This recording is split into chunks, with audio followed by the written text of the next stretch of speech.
کیا اولاد کی تربیت والدین کی کامیابی اور نجات کا سبب بن سکتی ہے؟ اگر اولاد کی تربیت میں غفلت ہو تو کیا یہ والدین کے لیے وبال و جان بن کر انہیں جہنم کا مستحق بنا سکتی ہے؟ کیا والدین کی ذمہ داری ہے کہ وہ اولاد کو دین، اخلاق اور ادب کے زیور سے آراستہ کریں؟ کیا تربیت میں کوتاہی والدین کے اعمال پر اثر انداز ہو سکتی ہے؟ اولاد میں اللہ کا خوف اور انسانیت کا احترام کیسے پیدا کیا جائے؟ کیا بچے کو دین اور دنیا دونوں کی تعلیم دینا ضروری ہے؟ حضور صلی اللہ علیہ وسلم نے فرمایا کہ جو ماں باپ اولاد کو بسم اللہ الرحمن الرحیم، محترم ناظرین، نبی کریم صلی اللہ علیہ وآلہ وسلم نے فرمایا یقیناً وہی اولاد آخری طور پر نوا بخش ہو سکتی ہے جو نیک و صلاح ہو۔ یہ حقیقت بھی کسی سے ڈھکی چھپی نہیں کہ اولاد کو نیک یا بد بنانے میں والدین کی تربیت کا بڑا دخل ہوتا ہے۔ ایک مرتبہ ایک مجرم کو تختے دار پر لٹکایا جانے والا تھا۔ جب اسے اس کی آخری خواہش پوچھی گئی تو اس نے کہا کہ اپنے ماں سے ملنا چاہتا ہوں۔ اس کی یہ خواہش پوری کر دی گئی۔ جب ماں اس کے سامنے آئی تو وہ اپنی ماں کے قریب گئی اور دیکھتی دیکھتی اس کا کان نوچ ڈالا۔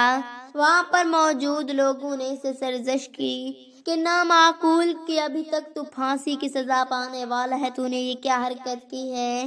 اس نے جواب دیا کہ مجھے پھانسی کے اس تختے تک پہنچانے والی بھی میری ماں ہے، کیونکہ میں بچپن میں کسی کے پیچھے چرا کر لایا تو اس نے مجھے ڈانٹنے کے بجائے میری حوصلہ افزائی کی، اور یوں میں جرائم کی دنیا میں آگے بڑھتا چلا گیا اور جام کار آج مجھے پھانسی دی جائے گی۔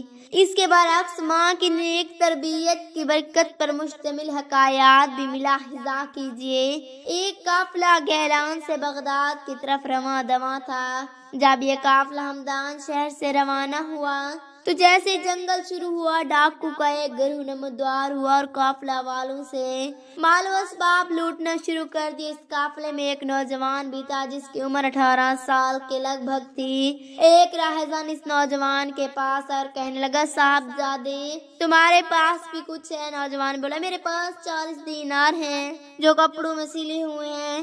راہزن نے کہا کہ صاحبزادے مذاق نہ کرو، سچ سچ بتاؤ۔ نوجوان نے بتایا، میرے پاس واقعہ 40 دینار ہیں، یہ دیکھو میری بغل کے نیچے دیناروں والی تھیلی کپڑوں میں سلی ہوئی ہے۔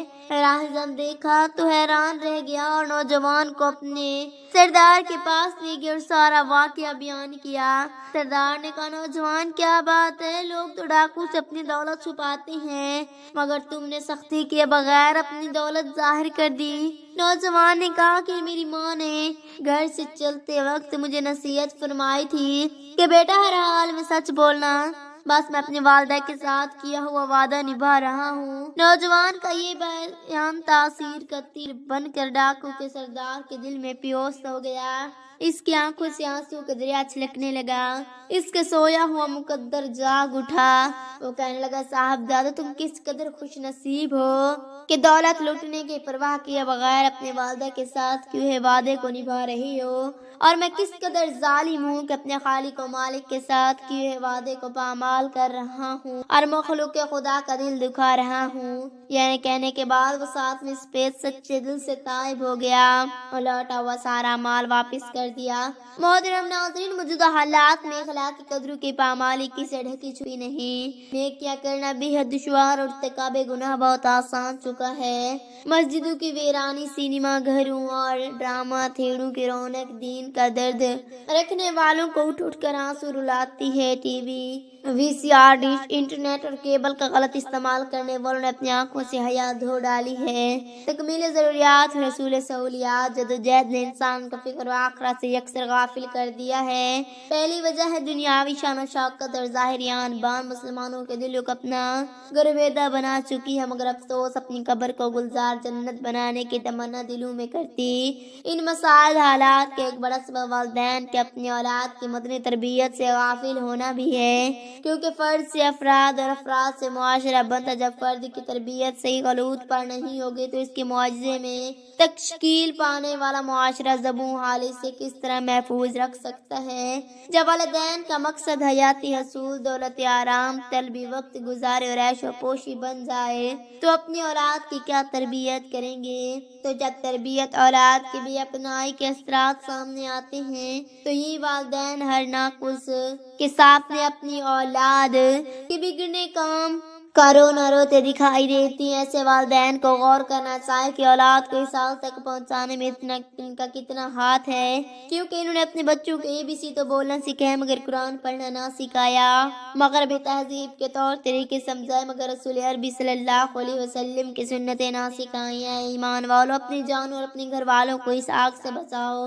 جس کے ایندھن آدمی اور پتھر اس پر سخت کرے۔ طاقتور فرشتے مقرر ہیں جو اللہ کا کلام نہیں ٹالتے اور جو انہیں حکم وحی کرتے۔ جب نبی اکرم نور مجسم صلی اللہ علیہ وسلم نے یہ آیت مبارکہ صحابہ کرام رضی اللہ تعالی عنہ کے سامنے تلاوت کی تو وہ یوں عرض گزار ہوئے، یا رسول اللہ صلی اللہ علیہ وسلم، ہم اپنے اہل و عیال کو آتی جہنم سے کس طرح بچا سکتے ہیں؟ سرکار مدینہ صلی اللہ علیہ وسلم نے ارشاد فرمایا، تو اپنے اہل و عیال کو ان چیزوں کا حکم دو جو اللہ عز و جل کو محبوب ہیں اور ان کاموں سے روکو جو رب تعالیٰ کو ناپسندیدہ ہیں۔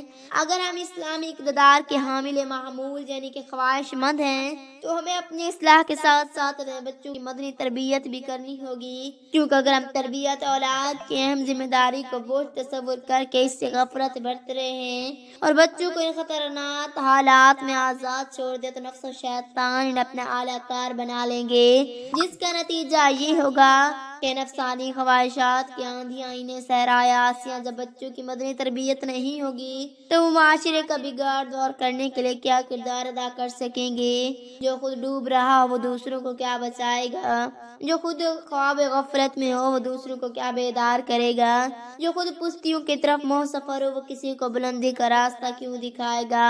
کیونکہ اس کی زندگی کی ابتدا سالی بقیہ زندگی کے لیے بنیاد کی حیثیت رکھتے ہیں، اور یہ بھی ذہن میں رہے کہ پائیدار عمارت مضبوط بنیاد پر ہی تعمیر کی جا سکتی ہے۔ جو کچھ بچہ بچپن میں سیکھتا ہے وہ ساری زندگی اس کے رہن میں راسخ ہوتا ہے، کیونکہ بچے کا دماغ مسل موم ہوتا ہے، اسے جس سانچے میں ڈھالا جائے ڈھال جا سکتا ہے۔ بچے کی یادداشت ایک خالی سختی کی مانند ہے، اس پر جو لکھا جائے ساری عمر کے لیے محفوظ ہو جائے گا۔ بچے کا ذہن خالی کھیت کی مثل ہے، اس میں جیسا بیج بوئیں گے اس معیار کی فصل حاصل ہوگی۔ یہی وجہ ہے کہ اگر اسے بچپن ہی سے سلام کرنے میں پہل کرنے کی عادت ڈالی جائے تو وہ عمر بھر اس عادت کو نہیں چھوڑتا۔ اگر اسے سچ بولنے کی عادت ڈالی جائے تو وہ ساری زندگی عمر جھوٹ بولنے سے بیزار رہتا۔ اگر اسے سنت کے مطابق کھانے پینے، بیٹھنے، جوتا پہنے، لباس پہنے، سر پر امامہ باندھنے اور بالوں میں کنگھی وغیرہ کرنے کا عادی بنایا جائے تو وہ نہ صرف خود ان پاکیزہ عادت کو اپنائے رکھتا بلکہ اس کی یہ مدنی اور صاف اس کی صحبت میں رہنے والے دیگر بچوں میں بھی